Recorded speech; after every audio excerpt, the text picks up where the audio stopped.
Halo semuanya, selamat datang di channel ini. Sebelum kita mulai cerita penuh kejutan dan emosi ini, aku punya satu permintaan spesial. Jika kalian masih ingat bagaimana ibumu merawatmu sejak kecil, menggendongmu, menyuapimu, menghapus air matamu, tunjukkan rasa sayang kalian dengan klik like dan subscribe sekarang juga.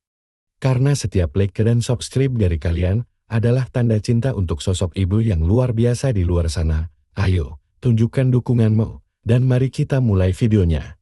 Di sebuah desa terpencil bernama Taman Jaya, hidup satu keluarga sederhana yang nyaris tak punya apa-apa. Kepala keluarganya, Pak Dodi, bekerja sebagai buruh serabutan di sawah atau di kebun. Siapa saja yang membutuhkan tenaganya, istrinya, Bu Rina, tak bisa berbuat banyak selain mengurus rumah dan sesekali membantu tetangga membuat kue. Penghasilan yang mereka dapatkan hanya cukup untuk makan sehari-hari, bahkan terkadang kurang. Setiap sore, Pak Dodi memiliki kebiasaan duduk di tepi danau kecil di belakang desanya, bukan untuk memancing ikan, melainkan sekadar melepas penat dan mengobrol dengan teman-teman sebaya. Namun, karena akhir-akhir ini pekerjaannya tak menentu, Pak Dodi merasa semakin gelisah.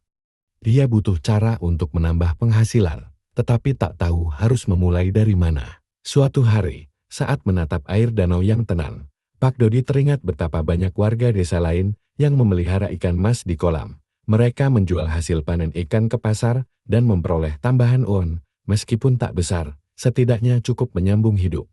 Timbul ide di benaknya untuk memelihara ikan mas di kolam buatan, namun ia tidak punya modal, bahkan untuk membeli bibit ikan sekalipun. Mendengar keinginan Pak Dodi, seorang tetangga bernama Pak Anas, yang kebetulan lebih mampu, menawarkan bantuan. Pak Anas bersedia memberi beberapa ekor bibit ikan mas secara cuma-cuma dengan syarat Pak Dodi merawatnya dengan baik.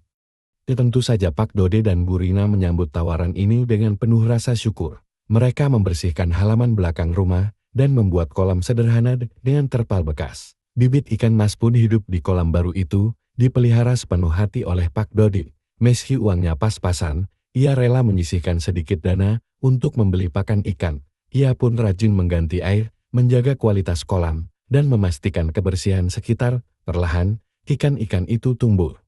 Tetapi masih dalam ukuran normal, tak ada yang aneh, sampai beberapa bulan kemudian. Pada malam yang sepi, Pak Dodi memeriksa kolam sebelum tidur. Ia melihat seekor ikan mas yang ukurannya jauh lebih besar dari yang lain, seolah tumbuh pesat dalam waktu singkat. Ikan itu tampak bersinar di bawah cahaya lampu teras. Penasaran, Pak Dodi menambah pakan untuk ikan raksasa tersebut. Ajaibnya, ikan itu bergerak lincah mendekat ke pinggir kolam, seperti sedang menyapa tuannya. Keesokan harinya, saat membersihkan kolam, Pak Dodi menemukan butiran kecil berwarna keemasan di dasar kolam. Awalnya ia mengira itu pasir biasa, namun ketika dicuci, butiran itu bersinar terang dan cukup berat. Pak Dodi yang awam langsung terpikir, apakah ini emas? Tak ingin gegabah, ia menyimpan butiran tersebut di kaleng bekas dan menyembunyikannya di dapur. Petang harinya, Pak Dodi menceritakan penemuan butiran emas itu kepada Bu Rina. Wanita itu semula tak percaya, mengira suaminya berhayal karena stres. Namun, setelah melihat langsung butiran keemasan itu, Bu Rina ikut tertegun. Dari mana datangnya emas ini? Tanya Bu Rina. Pak Dodi pun mulai mengaitkan kejadian tersebut dengan ikan mas raksasa yang tiba-tiba muncul. Pak Dodi memutuskan untuk mengamati ikan mas raksasa itu dengan lebih teliti. Malam berikutnya, ia menyalakan senter dan mengintip kolam ketika ikan tersebut bergerak.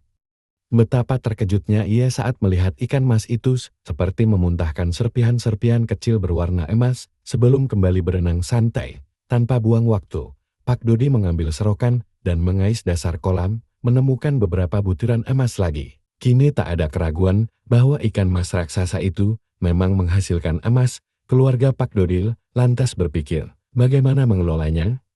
Apakah mereka harus memberitahu orang lain? Bagaimana jika hal ini menjadi bumerang? Dalam hati mereka bersyukur mendapat rezeki tak terduga. Namun di sisi lain muncul rasa was-was akan bahaya jika kabar ini tersebar. Mereka pun memutuskan untuk sementara merahasiakan hal ini. Setelah mengumpulkan cukup banyak serpihan emas, Pak Dodi nekat pergi ke sebuah toko emas di kota terdekat. Ia menutupi identitasnya, menyamar agar tidak dikenali. Pemilik toko emas memeriksa kadar emas itu dan mendapati kualitasnya sangat baik, tanpa banyak tanya. Ia membeli serpihan tersebut dengan harga tinggi. Pak Dodi pulang membawa uang berjumlah besar, uang yang belum pernah ia pegang seumur hidup. Dengan uang tersebut, Pak Dodi segera membayar hutang warung, membeli pakan ikan yang lebih berkualitas, dan memperbaiki rumah yang selama ini bocor di sana-sini. Bu Rina dapat membuka warung kecil di depan rumah. Perlahan, kehidupan keluarga mereka berubah. Penampilan mereka semakin rapi. Makanan di meja pun semakin bergizi. Warga desa mulai bertanya-tanya, dari mana sumber uang mereka. Tidak butuh waktu lama bagi desa yang tenang ini untuk diguncang gosip. Ada yang mengira Pak Dodi menemukan harta karun. Ada juga yang menuduhnya mempraktikkan hal-hal mistis. Sementara itu, Pak Anas, tetangga yang membeli bibit ikan, pun heran melihat keberhasilan mendadak keluarga Pak Dodi. Beberapa orang mulai mendatangi rumah mereka untuk menyelidiki. Pak Dodi dan Bu Rina selalu berusaha menjawab singkat tiap kali ditanya sumber kekayaan mereka. Mereka hanya mengatakan sedang mencoba usaha baru di kota. Meski begitu, desakan warga tak surut. Mereka curiga bahwa ada sesuatu yang luar biasa terjadi di kolam ikan Pak Dodi. Namun, tanpa bukti. Warga tidak dapat berbuat apa-apa sejauh ini. Rahasia ikan mas raksasa masih aman. Sementara rumor berkembang, ikan mas raksasa itu semakin besar dan tampaknya semakin sering memproduksi serpihan emas. Hal ini membuat Pak Dodi bisa menjual emas lebih rutin, sehingga kekayaannya bertambah pesat. Namun, di sisi lain, ia juga memikirkan kesehatan ikan tersebut. Bagaimanapun, ia khawatir ikan mas itu bisa sakit atau mati jika terus dipaksa menghasilkan emas. Pada suatu malam, Pak Dodi memeriksa kolam seperti biasa. Betapa terkejutnya ia melihat ikan mas raksasa itu terpempak lemah, bergerak lamban seolah kehabisan tenaga. Ada bekas sisik yang terkelupas dan serpihan emas yang tercampur darah di dasar kolam. Pak Dodi diliputi rasa bersalah dan panik. Jika ikan mas ini mati, maka rezeki mereka juga akan terhenti. Lebih penting lagi, ia tak ingin makhluk itu tersiksa. Merasa harus segera bertindak, Pak Dodi menghubungi seorang dokter hewan kenalan yang kerap menangani hewan peliharaan desa. Sang dokter keheranan melihat ukuran ikan mas yang tak wajar. Ia hanya memberi saran umum, air kolam harus bersih, pakan diatur seimbang, dan pastikan ikan tak terlalu stres. Tentu ia tak tahu soal emas yang dihasilkan. Setelah kunjungan tersebut, Pak Dodi semakin bertekad menjaga kesehatan ikan mas raksasa, bahkan rela mengurangi frekuensi panen emas. Tak lama setelah itu, beberapa orang asing datang ke desa, menyamar sebagai pedagang. Mereka sering bertanya soal rumor ikan mas raksasa. Ada juga yang memancing di sekitar danau dekat rumah Pak Dodi. Situasi ini makin membuat keluarga Pak Dodi resah. Mereka sadar, jika rahasia terungkap, ikan mas raksasa bisa menjadi incaran banyak pihak, mulai dari pengusaha serakah hingga orang-orang berniat jahat. Akhirnya, desakan warga dan kehadiran orang asing membuat Pak Dodi diundang ke balai desa untuk memberi penjelasan. Di hadapan Pak Lurah dan warga, Pak Dodi hanya mengatakan dirinya mendapat keberuntungan dari hasil kerjasama di kota. Namun, seorang warga yang penasaran menunjukkan foto kolam Pak Dodi yang diambil diam-diam menunjukkan bayangan ikan berukuran besar.